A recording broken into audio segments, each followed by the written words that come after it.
Welcome everyone. This is the second video in the workflow series demonstrating how to automate an RFID simulation using the CST Python libraries.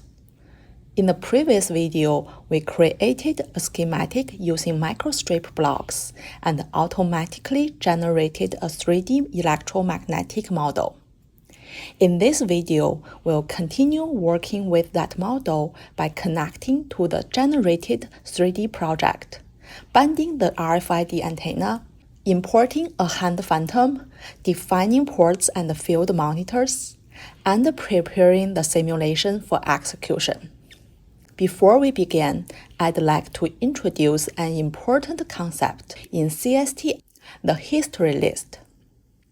In a CST project, operations such as creating geometry, assigning materials, defining ports, setting up monitors, and configuring the solver are recorded in the history list.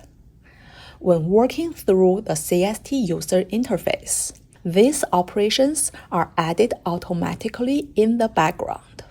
Recording these steps ensures that the model remains fully editable and can be generated whenever parameters are updated or the project is reopened. If you are familiar with CST, you may already know that the history list can be exported as either a VBA macro or in recent versions as a Python script. When automating a 3D workflow in Python, there are two common ways to add operations to the history list. The traditional approach is to add VBA history commands. Starting with CST 2026, it is also possible to record Python scripts directly in the history list. In this video, I'll first demonstrate the VBA-based approach and then show how to record Python scripts directly into the history list. Let's first open the project we created in the previous video. When the 3D subproject is first generated, it automatically becomes the active project, so we can connect to it using active project. However, after closing the project, we need to reopen it before continuing. In this example, I use simulation project open to open the 3D subproject and then connect Python to it. To verify the connection, I print the project name and confirmed that we are connected to the correct file. Now that Python is connected to the 3D project, we can start adding operations to the history list. Using the VBA approach, each operation is written as a block of VBA commands stored in a multi-line string. We then use add to history to send that block to CST. In this example, I'll first boolean the microstrip structures together, create an elliptical cylinder, and then bind the RFID antenna around that cylinder. After executing add to history, these operations are immediately applied to the model. If you open the history list in CST, you'll also see the corresponding VBA block that was just added.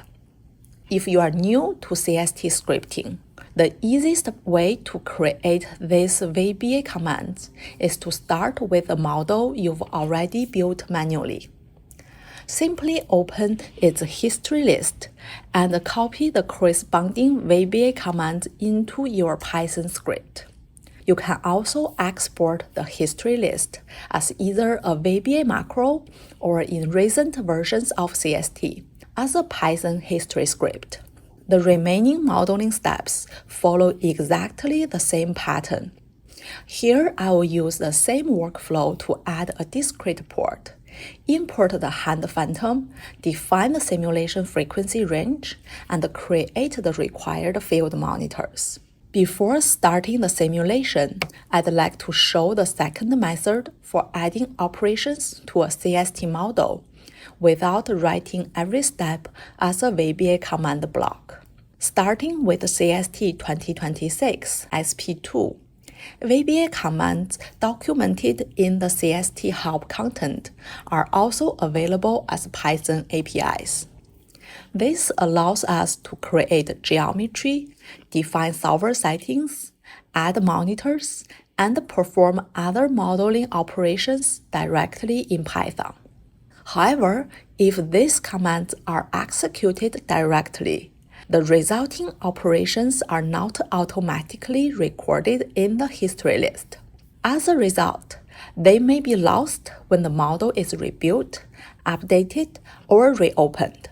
To preserve these operations, we first save the Python commands in a separate py file inside the project's Model 3D folder.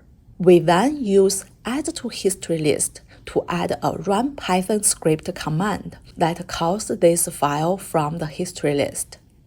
With this approach, the modeling operations remain in Python, while only a single command is added to the history list. This ensures that the model can be generated consistently when parameters are updated or the project is reopened. This method provides a fully Python-based structure that can be easier to generate, test, and maintain programmatically. Now that the 3D model and simulation settings are complete, we can perform a final check, confirm that the time domain solver is selected, and start the simulation. In the next video, we'll continue with a completed simulation and look at automated post-processing and result export.